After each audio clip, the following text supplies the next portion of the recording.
నమస్తే గురుగారు.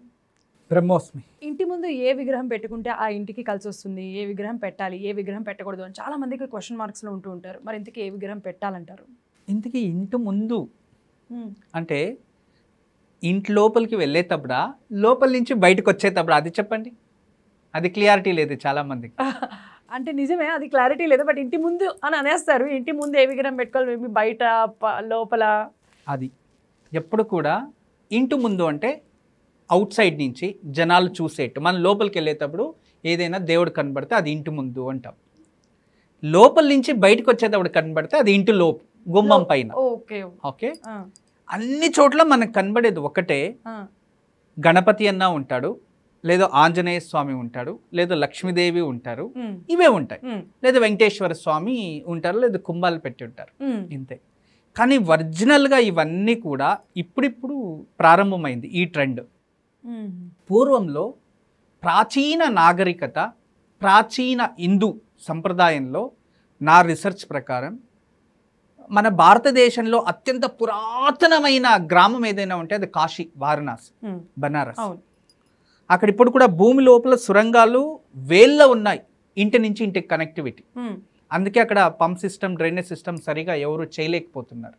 అందుకే మనం ఆ మాడి వీధుల్లో నడుచుకొని వెళ్తూ ఉంటే చిన్న చిన్న ద్వారాలు భూమి లోపల ఉంటాయి, మిగతా ద్వారాలు పైన ఉంటాయి. దానికి కారణం కూడా ఉంది. ఎందుకంటే ఎవరైనా యుద్ధం జరగడానికి గుర్రాల్లో వస్తే వాళ్ళ కింద నుంచే కాళ్ళ పట్టి లాగేసి అక్కడేస్తే నదిలో తెలియవు.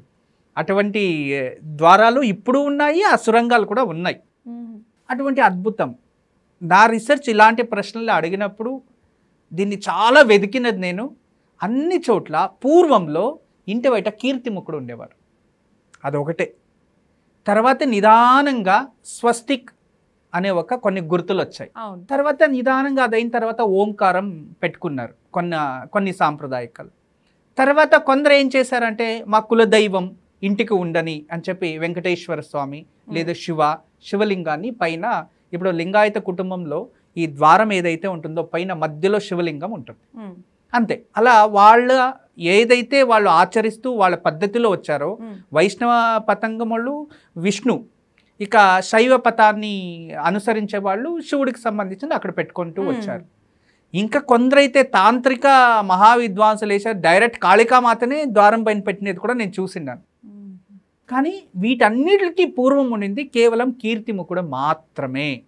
కీర్తిముఖుడు అంటే మనము ఎక్కడైనా ఈ దృష్టి బొమ్మలకు పెడతారు చూడండి, పెద్దగా రాక్షస బొమ్మ, అతని పేరే కీర్తిముఖుడు. పాపం అతన్ని అలా వికృతం చేసి పెట్టారు. అందరూ ఇంటి బయట అది పెట్టుకోండి అంటే వీళ్ళు ఇంటి పైన దృష్టి బొమ్మలాగా పెట్టేస్తున్నారు.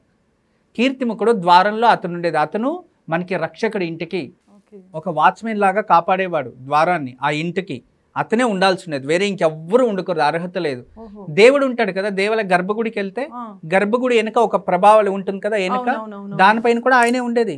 వెనుక మీసాలు రాక్షసుల్లాగా ఉంటుంది కదా, ఆయనే కీర్తిముఖుడు. దేవుడు విగ్రహాలు వెనుక పైన ఉంటుంది. ఈ కీర్తిముఖుడు తప్పితే వేరే ఇంకా ఏ దేవతలకి ఆ స్థానం కాదు. ఎందుకంటే దేవుళ్ళు ఇంట్లోపల ఉండాలి, కానీ బయట ఎందుకు పెడతాము. తదుపరి ఏం చేసింది, నిదానంగా ఎక్కడైతే జనాలకి ఈ ఏదో దృష్టి వచ్చేసింది, ఏదో గాలి వచ్చింది, ఇక్కడ దక్షిణ దిశలో శ్మశానం ఉంది, అక్కడి నుంచి దయ్యాలు మన ఇంటికి వస్తాయనో ఇలా జనాలు ఊహతో ఏం చేశారు, కొందరు ఇట్లా భయపడుతూ ఉంటే జ్ఞానులు ఏం చెప్పారు, ఇంటి బయట ఒక ఆంజనేయ స్వామి పెట్టు అన్నారు, ఒక ఫోటో తగిలించారు. ఆ పతంగం వాళ్ళు ఒకటి అయిపోయింది. ఇంటి ఆపోజిట్లో ఏదో వీధి పోటు ఉంది, లేదా ఇంకేదో ఉంది, లేదా మా ఇంటి ఎదురుగా ఎప్పుడు నెగిటివ్ ఎనర్జీ వస్తుంది, యాక్సిడెంట్లు అవుతూ ఉంటాయి, మా ఇల్లు 3 దారుల మధ్యలో ఉంది అనేవాళ్ళు. అవునా, అయితే విఘ్నాలు ఏమీ రాకుండా ఉండే ఒక గణపతిని పెట్టండి విఘ్నేశ్వరుడు అన్నారు. ఇలా వచ్చిందే కానీ సనాతన ధర్మాలలో శాస్త్రీయంగా మరియు ఎక్కడ కూడా ఆ పురాణాల్లో కానీ లేదా వాస్తు సిద్ధాంతాల్లో కానీ ఇంటి బయట కీర్తిముఖుడు తప్పితే వేరే ఇంకెక్కడ ఏ దేవుళ్ళు పెట్టడానికి లేదు అనేదే ఉంది. వావ్, అసలు ఇప్పటి వరకు కూడా మీరు నమ్మరు గురువు గారు, దాన్ని దిష్టి బొమ్మ అని అంటారనే మాత్రమే నాకు తెలుసు, కానీ దానికి ఒక పేరు ఉంది, దాని పేరు కీర్తిముఖుడు అని అంటారు అనే విషయం ఈ రోజు తెలిసింది. ఇంకొకటి ఏంటంటే ఆ కీర్తిముఖుడు సాక్షాత్ పరమేశ్వరుడు స్వరూపం. కీర్తిముఖుడు ఉద్భవించడానికి చాలా పెద్ద ఇతిహాసం ఉంది. కీర్తిముఖుడు అంటే ఎలా ఉంటుందంటే పరిస్థితి, ఆ పరమేశ్వరుడు ఆదియోగి కదా, ధ్యానంలో మగ్నమైపోయి ఉంటాడు. సతీదేవి అవును. పాపం అప్పటికి వెళ్ళిపోయింటారు. పార్వతీదేవి ఇంకొక రూపంలో అవతరించి వాళ్ళ అమ్మ ఇంట్లో అంటే పర్వతరాజు ఇంట్లో పార్వతీదేవి పెరుగుతూ ఉంటుంది. సతీదేవి లేదు, ఇతను ధ్యానంలో ఉన్నాడు. వాళ్ళిద్దరికీ ఇంకొక సంతతి ఉత్పత్తిచ్చి ఈ వేరే రాక్షసుల్ని సంహరించాలి. ఆ సమయంలో ఇతను ధ్యానంలోనే ఉంటాడు. ధ్యానంలోనే ఉంటే ఇక రాహుకి రాహు రాక్షస వంశస్థులు, రాహుగ్రహం. చాలా రాక్షసుల ఇతిహాసం ఉంది ఇంట్లో. రాహుకి ఆ రాక్షసులు పంతమోళ్ళంతా ఏం చేస్తారు, గురువు ఒకడు ఉంటాడు, ఆయన తెలియచేస్తాడు, చూడు వెళ్ళి శివుని దగ్గరికి వెళ్ళేసి అతను ధ్యానంలో ఉండిపోయినాడు, పార్వతీదేవిని పట్టించుకోవట్లేదు, వెళ్ళేసి ఆ పార్వతీదేవిని నా దగ్గర తీసుకువచ్చాయని రాహుని పంపిస్తాడు. ఆ దారిలో వస్తూ వస్తూ ఆ పరమేశ్వరుడు చాలా ధ్యానం అంటే భీకరమైన తపోస్సులో మునిగిపోయి ఉంటారు. ఆ తేజస్సుతో ఆవిర్భవిస్తాడు కీర్తిముఖుడు.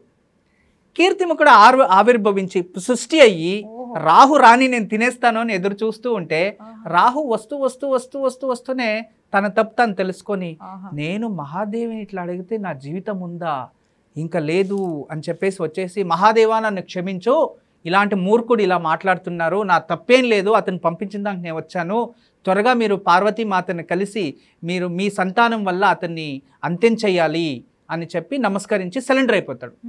అప్పుడు కీర్తిముఖుడు ఆడు ఉంటాడు పాపం పైన, నేను అతను తినేలా అని కదా నేను సృష్టి అయింది, ఇప్పుడు నేను నాకు ఆకలిస్తుంది ఎవరిని తినాలి అనగానే శివుడికి ఆల్రెడీ కోపంలో ఉంటాడు, అతనితో మాట్లాడి నిన్ను నువ్వే తినుకో ఉంటాడు. పాపం తన కాలైంది, శరీరం అయింది, ఈటి వరకు తినేస్తాడు, మొత్తం తన శరీరాన్ని తను తినేశాడు, ఇంక తలని తినలేడు కదా. అప్పుడు పరమేశ్వర నా శరీరాన్ని అన్నీ నేను తినేసా, ఇప్పుడు నా తలని నేను తినలేకపోతున్నాను పరమాత్మ అంటే, అప్పుడు అతను ఆ వాయిస్ అండ్ ఆ ఒక ప్రసంగాన్ని చూసి అరే కీర్తిముఖుడు పాపం తన శరీరాన్ని అంతా తినుకున్నాడు, తన తలని ఎలా తినాలని ఇంత దీనిగా అడుగుతున్నాడే అని చెప్పేసి అప్పుడు నీ తలను నువ్వు తినద్దు, నువ్వు శాంతంగా ఉండు, నీకు ఆహారం నేను ఇస్తాను అని చెప్పి అప్పుడు ఇక్కడ ఏదైతే క్షణం జరిగిందో కుటుంబాన్ని కాపాడడానికి అంటే పార్వతీదేవిని కాపాడడానికి నువ్వు ఆవిర్భవించావు, నీకు ఆహారం భూలోకంలో వెళ్ళు, ప్రతి ఇంటి పైన నువ్వు ఉండు, ప్రతి ఇంటికి నువ్వు ద్వారపాలకుడిగా ఉండు, అక్కడ ఎవరైనా చెడు దృష్టితో ఇంటికి వస్తే వాళ్ళు ఉన్న దృష్టిని నువ్వు తీసేయి, అదే నీకు ఆహారం అన్నాడు. అందుకు మనం తెచ్చి ఇంటి దగ్గర గుమ్మానికి కంపల్సరీ ఇంటి బయట కీర్తిముఖుడు ఉంటాడు. ఎన్ని తెలియని విషయాలు అయితే ఈరోజు నేను తెలుసుకున్నాను. సో మీరు కూడా తెలుసుకోండి, ఈ విషయాలన్నీ కూడా వినండి, జాగ్రత్తగా పాటించండి.